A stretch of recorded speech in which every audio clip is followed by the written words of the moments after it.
Bonjour à tous et bienvenue sur votre émission Prime Politique. Aujourd'hui, nous mettons un coup de projecteur sur les élections générales de 2026.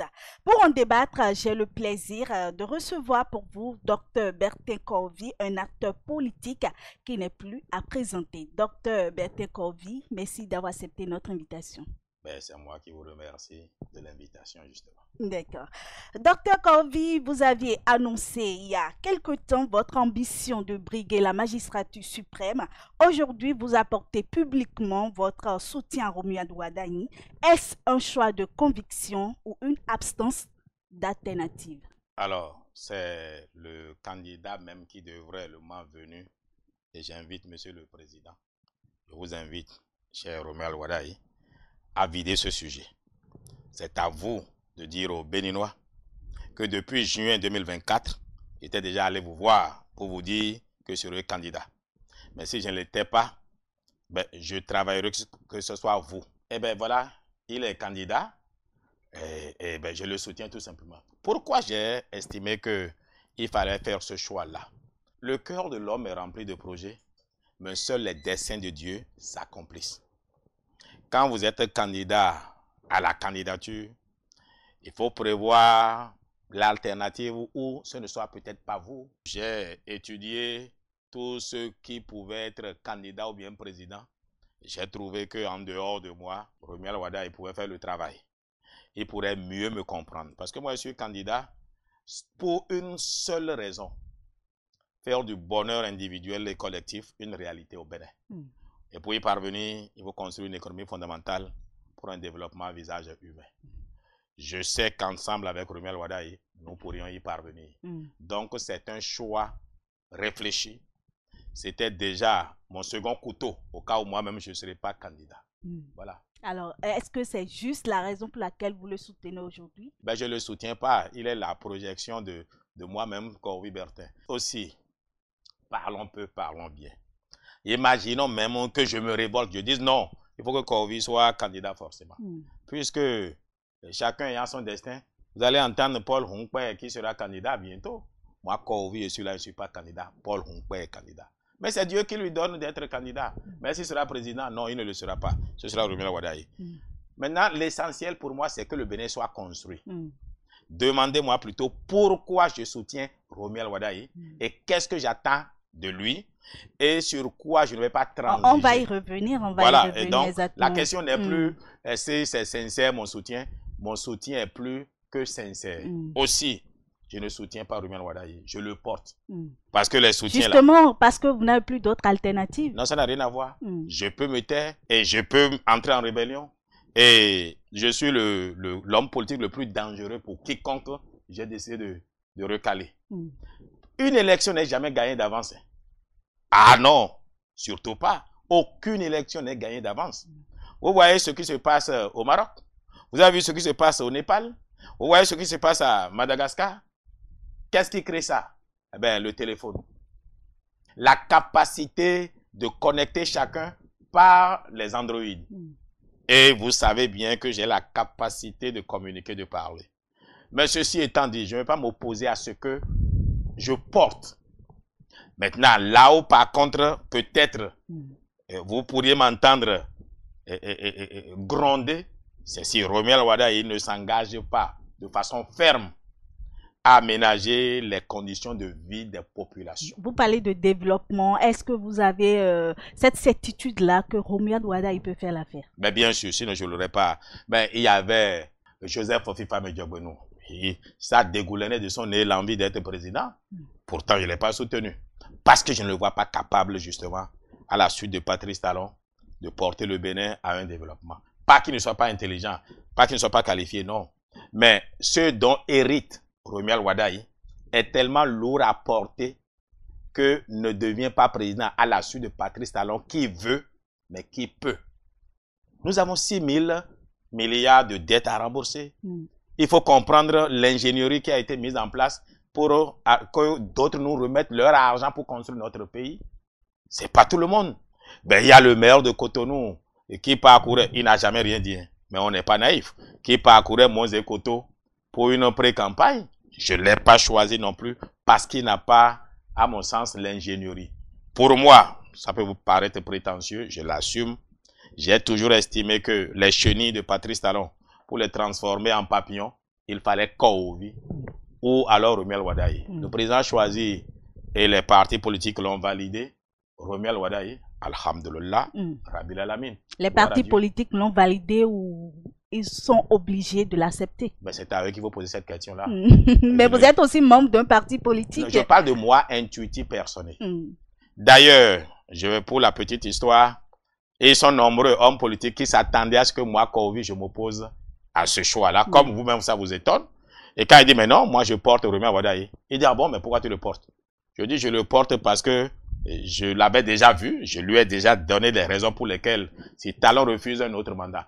Je vais vous dire, mon premier choix n'était ni Kohovi ni Wadaye. C'était que Talon continue à lui-même. Il a refusé. Par 3 fois, je l'ai vu. Monsieur le Président, vous me rendrez justice en disant aussi aux Béninois que je suis allé vous voir par 3 fois pour vous expliquer pourquoi vous deviez continuer. Il a refusé. Donc, si ce n'est pas Talon, c'est Kohovi, si ce n'est pas Kohovi, c'est Wadaye. Et Wadaye est là. Ben Dieu merci. D'accord. Parlons justement de Romuald Wadaye. Certains exigent sa démission du poste de ministre d'État chargé de l'économie et des finances, craignant une influence sur la délivrance des quitus fiscaux. Pensez-vous que ce soupçon est fondé? Non, c'est totalement farfelu. Et je vais vous dire pourquoi. D'abord, allons dans la jurisprudence. Moi, j'ai été candidat à l'élection présidentielle en 2016. Sur 33, figurez-vous, madame, j'étais 13e. Les pauvres Béninois, ils n'ont pas voté pour le meilleur candidat à l'époque. Mais ça, c'est l'histoire. Nous avions exigé à l'époque de Lionel Zinsou, premier ministre de Yahya Boni, ben de démissionner. Et Yahya Boni a dit non, qu'il n'y a pas obligation à ce qu'il démissionne. Il est allé voter en tant que premier ministre. Pourquoi les mêmes hier qui soutenaient Zinsou, aujourd'hui veulent que Wadaye démissionne? Il ne démissionnera pas. Par contre, la campagne est une très grande charge. Si lui-même estime qu'il a besoin de plus de liberté, de temps pour faire sa campagne, il choisira ce qu'il fera. Vous êtes d'accord avec moi que la direction qui est en charge de l'octroi des quitus fiscaux, c'est le ministère qui coiffe cette direction-là? Oui, mais très bien, mais seulement ce n'est pas Wadaye qui signe. Donc vous ne croyez plus que les Béninois peuvent travailler en leur âme et conscience? Est-ce que vous ne pensez pas que les gens ont raison de dire il n'a qu'à démissionner? J'ai dit aucune raison. Je viens de vous dire qu'en 2016, Zinsou, qui organisait les élections, est resté ministre, premier ministre. On ne parle même pas de ministre des Finances, hein, premier ministre. Il coordonnait tout. Pourtant, il était candidat. Ça ne vous a pas gêné à l'époque. Il ne démissionne pas. Alors, les inquiétudes persistent. La plateforme de délivrance pourrait, selon certains, être sujette à des manipulations, ou des pannes opportunes. Partagez-vous ces craintes? Je n'ai pas soumis une demande de quitus. Comment voulez-vous que je parle de ce que je ne sais pas? J'en sais rien. Je ne suis pas au courant, comme disait le président Yadema. Je ne suis pas au courant. Mais vous avez les échos? J'en ai pas du tout, vous me l'apprenez. Mais sur cette plateforme, d'aucuns estiment que quand bien même ils y vont, il y a quelques dysfonctionnements qui s'observent. Oh ben, moi j'ai un téléphone iPhone Max Pro 16, 512 gigaoctets, pourtant je perds le réseau parfois. C'est pour vous dire que c'est la technologie, ça peut arriver. Ceci étant dit, vous n'avez pas vu sur les réseaux sociaux Eda Daniel qui a de danser, qu'il a déjà eu son quitus? Lui vient à peine d'entrer dans LD, il a déjà son quitus. Et ceux qui y sont depuis n'ont pas leur quitus. Et vous voulez que moi je crois qu'il y a un problème? Mais qu'est-ce qui peut expliquer cela? Rien n'explique cela. Ceux qui remplissent les conditions, ont déjà leur quitus. Donc vous êtes en train de dire qu'il y en a qui ne remplissent pas les conditions? J'en sais rien du tout, je présume. Et j'épilogue, je n'affirme pas. Je veux juste dire qu'il n'y a aucune volonté de l'État d'empêcher quelqu'un d'avoir son quitus fiscal pour peu qu'il soit à jour. D'accord. Vous soutenez Romuald Wadaye, dites-nous. Non, je le porte. Concrètement, qu'attendez-vous de ce candidat? Non, vous savez, ce qu'on soutient tombe souvent. C'est comme les soutiens-gorge. Ça n'a jamais empêché les seins de tomber. C'est pour ça qu'il faut dire aux jeunes filles de ne pas trop vite mettre les soutiens-gorge. D'accord. Ce que vous soutenez là, vous allez le faire tomber. Je le porte. Voilà. Donc moi, je porte Romuald Wadaye au dos comme une mère porte son bébé chéri. Mais ce que j'attends de lui, je voudrais que les agrégats, les chiffres ne soient plus ce qui montre un progrès économique. Je veux que le bonheur individuel et collectif soit la base de calcul de notre progrès économique. Pour cela, j'attends de lui qu'on ait de l'eau pour tous, l'électricité pour tous, à très bon prix. Et pour y parvenir, j'ai une solution, c'est la SBE. La SBE par an, et je ne dévoile aucun secret, la SBE par an, par l'indiscipline de certains d'entre nous, paie 46 milliards à une perte à cause du vol de certains Béninois à hauteur de 46 milliards. Ça voudrait dire quoi? La facture qu'on nous fait tient compte du vol ou bien de la perte non technique de la SBE. Si la SBE prend des dispositions pour qu'il n'y ait pas plus cette perte-là, mais ça peut jouer sur le prix de chacun de nous. Parce qu'il faut que l'électricité, le prix soit revu à la baisse. C'est trop cher. Et quel investissement il faut faire? La SBE ne va pas investir plus de 20 milliards. Et sur 15 ans, elle va gagner 46 milliards chaque année. C'est important à mes yeux. Donc il faut de l'électricité, mais à très bon prix. Il faut de l'eau. L'eau pour tous. Mais il faut l'éducation. J'ai vu une école à Tchaourou où l'enseignant dit qu'ils sont, je crois, 160 ou bien 200 dans la classe. Et tout le monde s'en prend à Talon, Romuald Wada. Il a dit, mais cette école-là est créée avant même que Yahi ne vienne au pouvoir. Si Yahi l'avait déjà fait, si Kérékou l'avait fait, on n'en serait pas là aujourd'hui. Donc c'est une responsabilité collective. Il y a une autre école à Kouandé où au CI, on a mis CICP ensemble. Ils sont 200. Il faudrait plus qu'on ait de ces exemples-là chez nous. Mais ce n'est pas Talon qui a fauté, ce n'est pas Wadaï. C'est l'ensemble de la société. Pourquoi les Béninois n'ont pas pu faire remarquer à la communauté béninoise qu'il y a de ces genres de classes? Il faudrait que les Béninois se mêlent à leur gestion et pas forcément dénoncer, mais fassent savoir ces genres d'erreurs de situation. Les villages où on n'a même pas de l'eau, vous voyez des femmes qui vont au bout d'un marigot, mais il faut le faire savoir. Il ne faut pas en faire une opposition, parce que ce n'est pas l'opposition qui va mener l'eau potable. Et il faut qu'on cesse d'avoir les AME dans notre système éducatif. Ça n'honore pas. Franchement, AME. Et comment ils appellent ça? C'est comme aspirant au métier de l'enseignement. Il faut qu'ils soient enseignants. Parce que ça revient à être des vacataires, même si on a enjolivé le nom. Il faut, ma foi, qu'on aménage et viabilise des terres agricoles pour produire que nous puissions manger et manger correctement. Je voudrais ici quand même féliciter Romuald Wadaï, parce que j'ai participé au lancement de ce programme-là, la nutrition infantile. À partir de 2025, enfin fin 2025-2026, jusque pour 15 ans, renouvelable, l'État met à disposition des femmes enceintes et des bébés les 1000 premiers jours de quoi les nourrir. Parce que 2 enfants qui naissent le même jour, enfin 2 grossesses conçues par l'effort de... Ah, mais il faut quand même féliciter les hommes. C'est pas facile d'enceinte une femme. C'est vous qui le dites. Ah non, c'est pas facile. C'est pas tout le monde qui enceinte une femme. Vous, quand la femme est enceinte, imaginons que 2 ont souffert pour enceinte 2 différentes femmes. L'alimentation des femmes enceintes va décider d'un enfant qui naît intelligent, un autre qui naît cancre. Et quand l'enfant est né, l'alimentation du bébé pour les 2 premières années va décider de la construction de ses capacités cognitives. C'est pour ça d'ailleurs que vous remarquerez que dans la classe politique, je crois que je suis l'un des plus intelligents. Vous vous demandez, mais quel est son secret? Ma mère s'est bien alimentée quand j'étais dans son ventre. Et bébé, j'ai été bien nourri. Donc, Romuald Wadaï a travaillé et le Bénin a mobilisé 252 milliards le dimanche 28 passé au Sofitel. On cherchait 200 milliards, on a eu 252 milliards. Ça, c'est un programme que je voudrais féliciter. Et je portais déjà ce projet et c'est déjà pris en considération. Et il faut qu'il y ait de l'habitat pour tous. Les loyers sont relativement un peu trop chers chez nous quand on considère les salaires. Et il faut encourager les Béninois à commencer par s'habiller de ce que nos artisans ont produit. Faisant quoi? Il faut interdire une partie de la friperie qui fait que nos tailleurs, nos couturières n'ont plus de travail. Le consommation local. Pas consommation local, ça c'est un slogan. Il faut que le travail des Béninois satisfasse les besoins des Béninois. Enfin, j'en aurais terminé. Il faut que l'éducation soit au centre même de l'action du gouvernement. Parce que autant vaut la femme, autant vaut la nation. Il faut former les mères, il faut former les filles. Il faut mettre l'accent même sur l'éducation des femmes avant même, enfin, plus que même l'éducation des hommes. Un homme con peut, s'il trouve une femme qui remplit les conditions, va faire un enfant qui deviendra intelligent. Mais une femme conne, le père peut être aussi intelligent qu'il veut, il fera des enfants cons. Donc, éduquons les mamans, c'est important. D'ailleurs, de 0 à 8 ans, ce sont les mamans qui construisent la personnalité de l'enfant. Donc, travaillons à ça. Maintenant, ce que je veux de lui, c'est que le gouvernement soit réduit. Il faut faire d'économies pour l'État.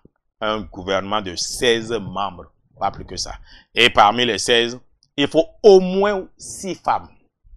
C'est votre souhait. Je soutiens le leadership des femmes. 6 femmes et 10 hommes. Mais ce que je demande et que j'exige aussi, c'est que de ces 16 ministres, il faut 8 qui soient jeunes.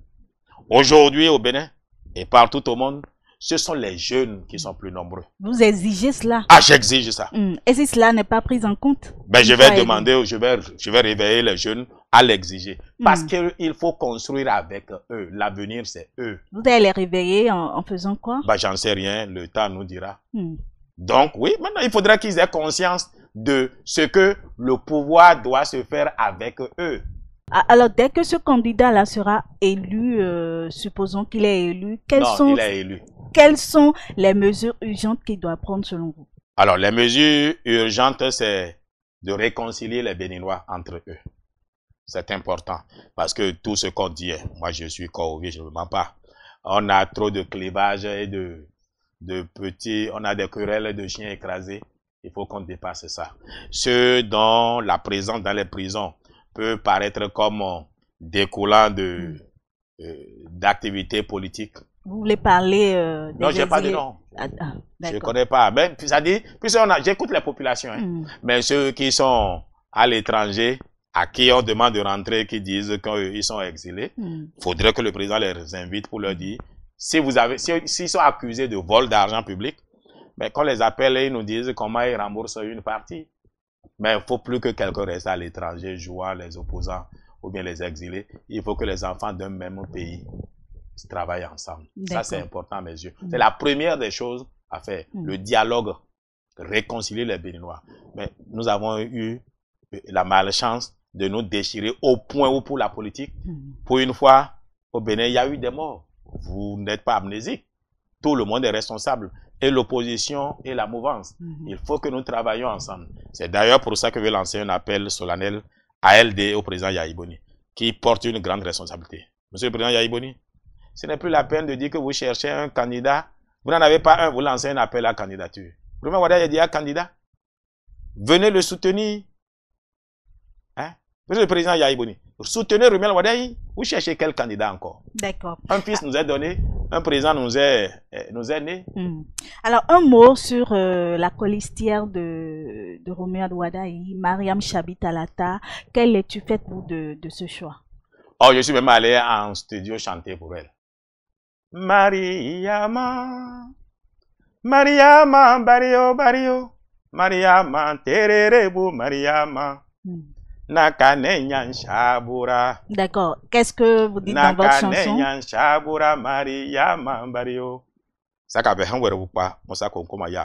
Alors, je dis tout simplement que je suis fier de ma Mariama, Mariama Talata, et je dédie cette chanson à toutes les Mariama aussi.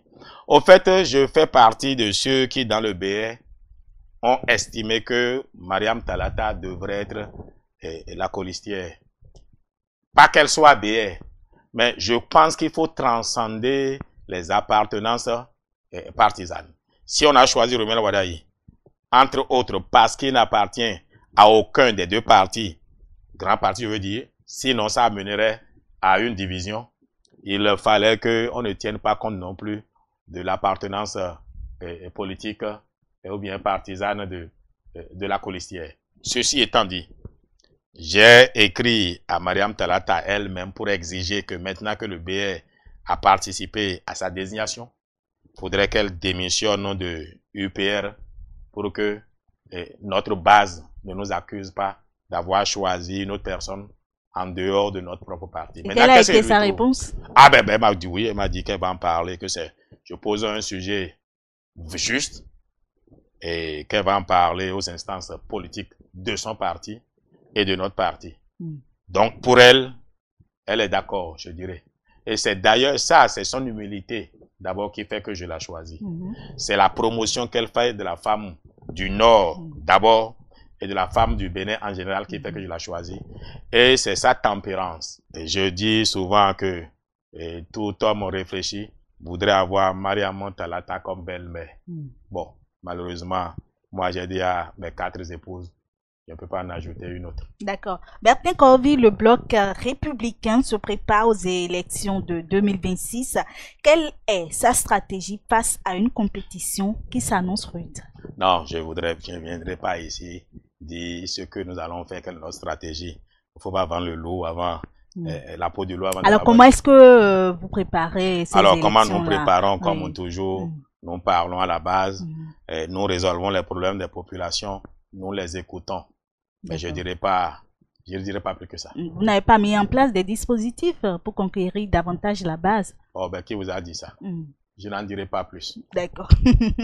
Alors, au-delà des discours, quelles actions concrètes menez-vous? Si c'est le cas, où mèneriez-vous pour renforcer vos bases et convaincre vos électeurs? C'est vrai, je suis membre du Bloc républicain, je me bats pour le Bloc républicain, mais j'ai décidé de ne être candidat à aucune élection. Parce que je voulais être candidat à la présidentielle. J'ai quelqu'un qui l'est à ma place. Parce que être président n'est pas une sinécure. C'est vraiment difficile. Donc j'ai un autre qui va nous servir. J'ai même décidé que nous punissions Romuald Wadaye à nous servir, donc à être président du Bénin. C'est aussi sa punition. Donc je travaille plus aujourd'hui à faire connaître, à faire accepter, à faire comprendre aux populations pourquoi c'est Romuald Wadaye qu'il nous faut. Et de ce point de vue, j'ai mis la dynamique talon continu avec Romuald Wadaye en place qui parcourt Mons et Coteaux, montrer l'image du candidat, montrer aussi mon image parce que je ne suis pas fou, pour qu'on sache qu'on est ensemble. Alors c'est ce que vous faites pour convaincre les électeurs? Ben non, c'est ce que je fais. Il n'y a pas encore d'électeurs, sinon on va violer le code électoral. D'accord. On parle d'abord aux populations pour qu'elles sachent qui est Romuald Wadaye, pourquoi nous le soutenons. Je viens de vous dire, on ne le soutient pas parce qu'il est beau, on le soutient parce qu'on attend de lui d'appliquer nos idées, ne serait-ce que quelque part. Alors là, le premier dispositif, c'est d'abord le dialogue, l'échange avec la base. Il y a des réunions itinérantes qu'on fait on va de village en village pour parler aux populations.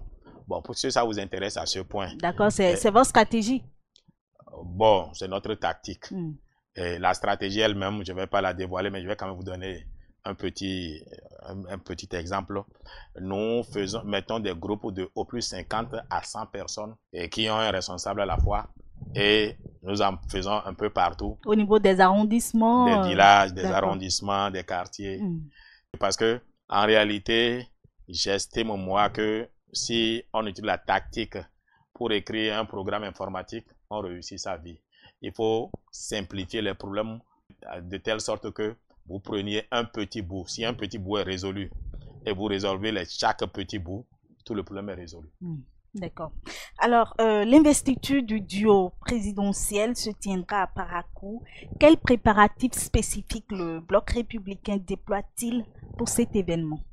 Il ne vous a pas échappé que le Bloc républicain et UPS sont les deux partis qui donnent le parrainage. Donc, ce sont les deux partis qui organisent au fait l'investiture. Bon, Moël, Bénin et RN et tout autre parti sont des appendices qui viennent soutenir, qui ne soient pas importants, parce que le BR, UPS seul ne peut pas faire élire un candidat. Moël, Bénin, RN seul ne pourront pas.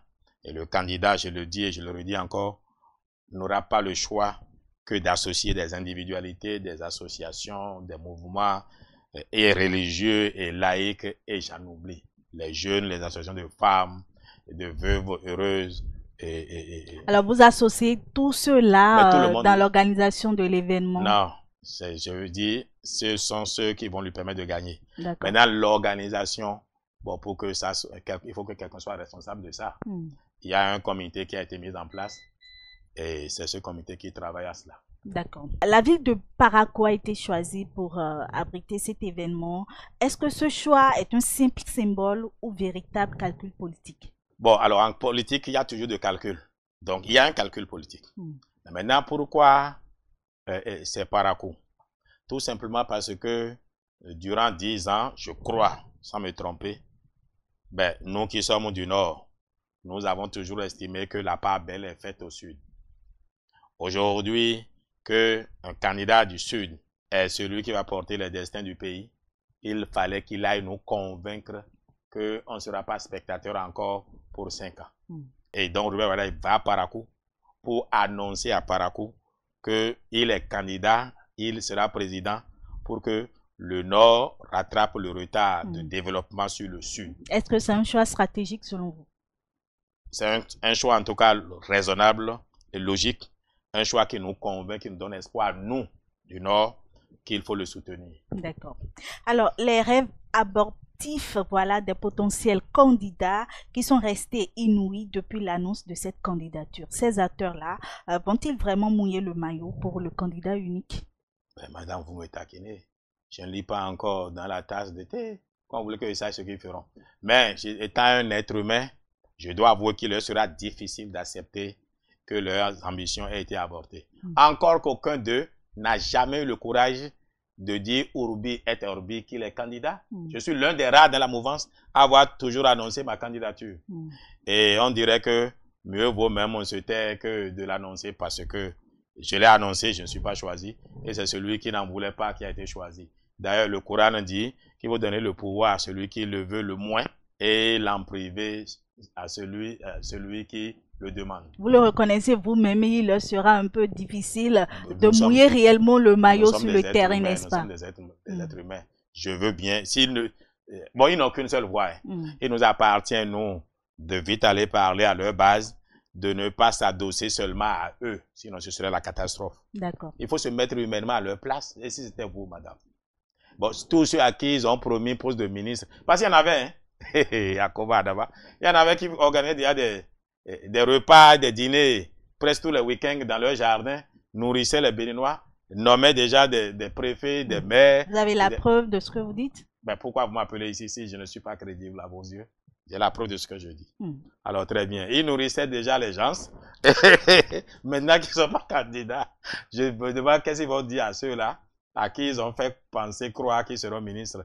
Bon, c'est pas bien. Vous n'êtes pas candidat, mais qu'est-ce que vous dites à ceux-là, vu que vous n'êtes plus désiré? Non, moi j'avais toujours dit à mes militants que si je n'étais pas choisi, nous allons soutenir Romuald Wadaï. Peut-être que c'est la même chose que c'est pas la même chose. Vous avez vu comment ils sont totalement malheureux, misérables? Observez bien. Non, moi je n'ai pas. Mais alors pourquoi vous posez la question si vous n'avez pas remarqué? Bon, je vous pose la question. Non, ici, c'est moi qui pose les questions. Ah oui, je n'ai pas dit non. Alors donc, si vous ne répondez pas, c'est parce que vous avez constaté leur tristesse. Et cela va de soi, c'est des êtres humains. Bon, ça va leur passer. D'accord. Alors, sur le terrain, est-ce que vous aviez cette intuition-là que réellement le maillot sera mouillé? Bon, le maillot mouillé par les hommes politiques, c'est pas ça qui m'intéresse. Mais ce qui m'intéresse, c'est l'adhésion à la candidature. Et je sens de remarquer que plus les jours passent, plus les populations acceptent le candidat. On peut accepter de la bouche? Non, j'ai dit, eux, ils ne sont pas des hommes politiques, je parle des populations à la base. L'acceptent. Il appartient maintenant au candidat d'entrer dans la fonction. D'accord. Parce que vous allez m'excuser, jusqu'à présent, Romuald Wadaï n'est pas encore entré dans la peau du candidat. Ça, je vous le conseille, je vous le dis. Maintenant, quand il sera investi, je crois qu'il sera revêtu de l'autorité et du pouvoir d'État et il va réellement entrer dans la peau du candidat et les populations vont le porter. Il sera comme Nep Mihalodo, là j'ai trouvé que tout le monde vient soutenir. Mais s'il compte seulement sur les hommes politiques déclarés, s'il compte seulement sur les partis politiques, ce sera difficile. Il faut qu'il compte sur les populations à la base, les anonymes, qui leur donnent de l'espoir, qui leur parlent, qu'il nous convainc de ce qu'il fera bon vivre pour chacun et pour tous, qu'il est corvu de son côté. C'est vrai, je le porte déjà, mais il faudra qu'il me convainc de ce qu'il fera bon vivre pour chacun et pour tous. Parce que les Béninois ont peur. Et je vous le dit ici, de devoir serrer encore la ceinture. C'est ce que tout le monde dit. Ah, mais quand on a minaga, c'est ce que j'entends. Minadounou. Vous allez même faire l'obésité si vous ne savez pas faire. D'accord. Il y a un dispositif qui est mis en place. Est-ce que vous ne pensez pas que ceux-là constitueront des taupes qui saborderont ce dispositif-là? Oh, c'est pas grave. On va faire comme on va faire comme ce que vous le concédez, donc c'est pas grave. Non, non. On va faire comme ce que faisait mon ancien patron, le président de la Guinée équatoriale. Quand il donne une mission, il confie une mission à un. Il y a 3 à qui il confie encore de la mission de surveiller le premier. Un autre qui surveille le premier, celui qui surveille. Et là, s'il y a faille, on va vite remédier à cela. Donc, c'est la stratégie que vous pensez mettre en place. Vous venez de me réveiller. C'est la stratégie que je vais suggérer qu'on mette en place. Que les uns surveillent les autres pour que le travail soit bien fait. D'accord. Alors, Dr Corvie, nous sommes pratiquement à la fin de cet entretien. Alors, j'ai une dernière question pour vous. Paul Rumpé est désigné candidat de la FCBE. Comment est-ce que vous appréciez ce choix? Je voudrais juste aller voir Paul Rumpé pour qu'il me donne son marabout, qu'il me fasse le même savon. Parce que moi, j'ai cherché à être candidat. Je n'ai pas pu l'être. Mais Paul Rumpé, qui n'en demandait pas autant, a eu le génie et la grâce d'avoir l'accord de gouvernance qui lui permet d'avoir du parrainage. Et de cela découlait sa candidature. Il a été choisi. Il n'est pas le seul dans FCBE. Je dirais juste, allons féliciter son marabout. Alors, vous pensez réellement que ce parti-là est à même de proposer un candidat? Ah, moi, je ne pense rien. Vous êtes des noises aussi. Je vous pose la question. Mais c'est ce que je constate. C'est vous qui m'informez d'ailleurs. Alors, vous n'avez pas suivi l'actualité d'hier à aujourd'hui? Non. Hier à aujourd'hui, j'étais en train de jeûner et de faire mes zikrs. Je comptais. Romuald Wadaï président. Romuald Wadaï président, voilà. D'accord. Romuald Wadaï président. Romuald Wadaï président. D'accord. Alors, c'est tout ce que vous faites actuellement? C'est ce que j'ai fait hier. Donc, je n'ai pas écouté si Paul Rumpé a été désigné ou pas. Maintenant, moi, je m'étonne quand même un peu parce que je ne suis pas surpris que FCBE propose quelqu'un. Pourquoi? Mais dès qu'ils ont fait un accord de gouvernance avec la mouvance, l'accord de gouvernance vous permet d'avoir du parrainage. D'accord. Mais je m'attendais quand même que ce soit peut-être quelqu'un d'autre. C'est pour ça que je dis, Paul Rumpé doit nous dire quel est le Pourquoi quelqu'un d'autre? Est-ce que ce candidat-là ce profil-là n'est pas adéquat selon vous? Je ne dirai pas plus que ça. Ce que je sais, Romuald Wadaï est président. Il va construire un pays où il fera bon vivre pour chacun et pour tous, pour peu qu'il travaille. Il y aura du travail pour les femmes, la considération pour les femmes, un gouvernement de 16 membres, au moins 6 femmes au gouvernement, des jeunes de 27 à 39 ans, 8 au gouvernement. Voilà ce qui m'intéresse. D'accord. Alors, votre mot de fin? Madame, c'est un plaisir renouvelé et de partager ce plateau avec vous. Je dois vous dire, ce fut un plaisir. D'accord. Le plaisir est partagé. À très bientôt. À très bientôt. Amis internautes, merci de nous avoir suivis et à très bientôt.